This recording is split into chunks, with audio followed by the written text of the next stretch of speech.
Weight loss success results from finding the right balance of. Weight loss success results from finding the right balance of calories and exercise. Weight loss is not just about changing what you eat, it's also about adding more exercise activities during your week. We need to change our eating habits, to stop eating the junk foods and highly processed foods and replace them with good, healthy foods. You need to eat foods that supply you with all the nutrients that are required to keep our bodies healthy.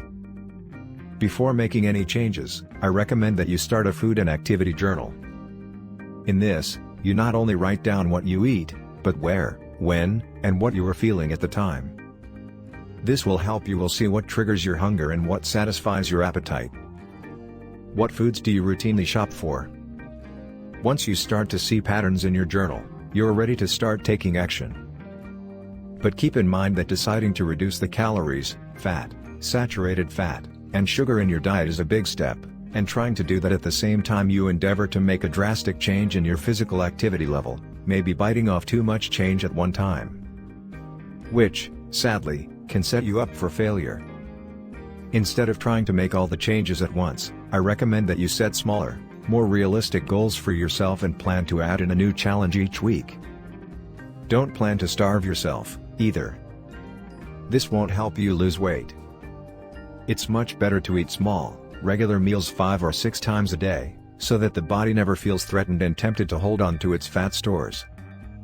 Eating regular meals also helps to maintain your blood sugar at a constant level so that you don't start craving sugary food when your blood sugar levels drop. Adding fiber to your diet, such as whole grain cereals, legumes, lentils and beans, vegetables, and fruits, can help you feel full with fewer calories. Another great tip: prepare your meals and snacks at home.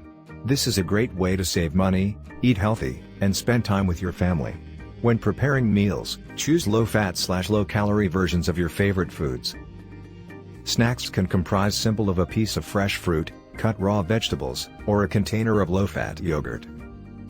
These are portable and an excellent choice to tide you over until mealtimes. Take these snacks with you for a healthy alternative to chips, cookies, or candy. As I mentioned earlier, weight loss success also requires that you increase your physical activity. Aim for at least 30 minutes, adults, or 60 minutes, children, of moderate intensity activity for at least 3 or more days a week.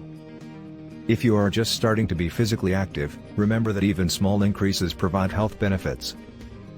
Check with your physician first, and then start with a few minutes of activity a day and gradually increase, working your way up to 30 minutes.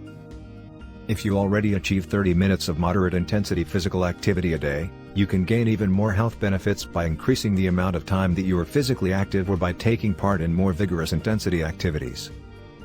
The balance of calories consumed against your activity level will either cause weight loss or gain. The more calories you eat, the more physical you need to be. For example, for every 100 calories you consume and not burn a day, you will gain about 1 pound in a month. That's about 10 pounds in a year. The bottom line is that to lose weight, you must reduce your calories and increase your physical activity.